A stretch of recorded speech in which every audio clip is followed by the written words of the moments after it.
इंतज़ार का मुसाफिर।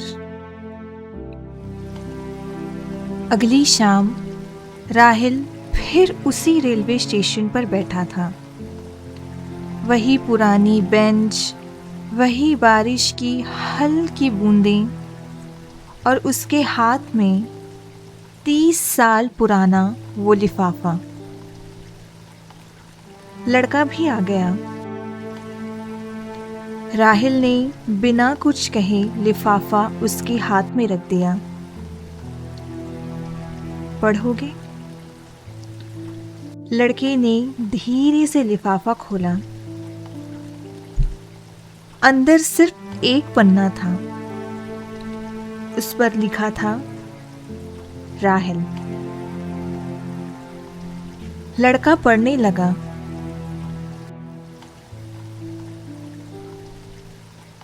मुझे नहीं पता था ये खत तुम तक कब तक पहुंचेगा। शायद कभी नहीं, लेकिन अगर तुम इसे पढ़ रहे हो तो शायद मैं तुम्हारे सामने नहीं हूं। राहिल की आंखें बंद हो गई। लड़का आगे पढ़ने लगा। तुमने मुझसे कहा था कि तुम मेरा इंतजार करोगे और मुझे पता था तुम करोगे, लेकिन राहिल, मैं कभी नहीं चाहती थी कि तुम अपनी पूरी जिंदगी मेरे इंतजार में गुजार दो। बारिश की आवाज और तेज हो गई। लड़का रुक गया। राहिल ने धीरे से कहा, आगे पढ़ो। लड़का फिर पढ़ने लगा। मेरे घर वालों ने मेरी शादी कहीं और तय कर दी है। मैंने बहुत कोशिश की, लेकिन मैं तुम्हारे पास वापस नहीं आ सकी। एक लंबी खामोशी, फिर आखिरी कुछ अल्फाज। राहिल, अगर कभी मेरी याद आए तो मुझे अपनी कमी कभी मत समझना। मुझे अपनी जिंदगी का एक खूबसूरत हिस्सा समझना, और प्लीज मेरा इंतजार कभी मत करना। लड़का चुप हो गया। उसने खत नीचे कर दिया।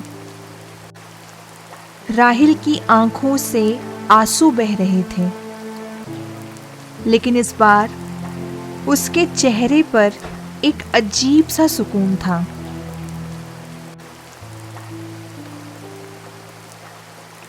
लड़के ने पूछा, आपने ये खत कभी पढ़ा क्यों नहीं? राहिल मुस्कुराया, क्योंकि मुझे डर था कि कहीं इसमें वो ना लिखा हो जिसका इंतजार मैं नहीं करना चाहता था। लड़का कुछ समझ नहीं पाया। राहिल ने खत अपने हाथ में लिया। राहिल ने खत अपने हाथ में लिया। उसे एक बार फिर पढ़ा। फिर बहुत संभलकर उसे फोल्ड किया और अपनी जेब में रख लिया। दूर से एक ट्रेन स्टेशन पर आकर रुकी। राहिल उठ खड़ा हुआ। लड़का बोला, आप जा रहे हैं? राहिल ने प्लेटफॉर्म की तरफ देखा, फिर हल्का सा मुस्कुराया। हाँ। कहाँ? राहिल ने कहा, पता नहीं, लेकिन अब कहीं तो जाना है।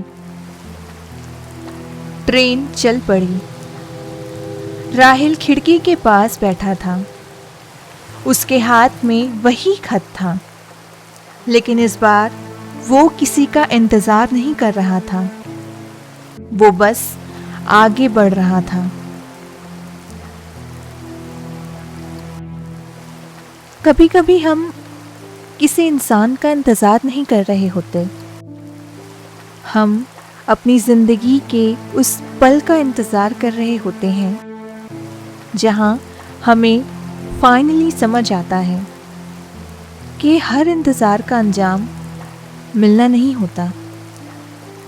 कुछ लोग हमारी ज़िंदगी में रहने के लिए नहीं, हमें कुछ सिखाने के लिए आते हैं। और कभी कभी सबसे मुश्किल अलविदा किसी और से नहीं, खुद से कहना पड़ता है। राहिल ने खिड़की से बाहर देखा। स्टेशन पीछे छूट रहा था और 30 साल बाद इंतज़ार का वो मुसाफिर अपनी मंजिल की तरफ चल पड़ा।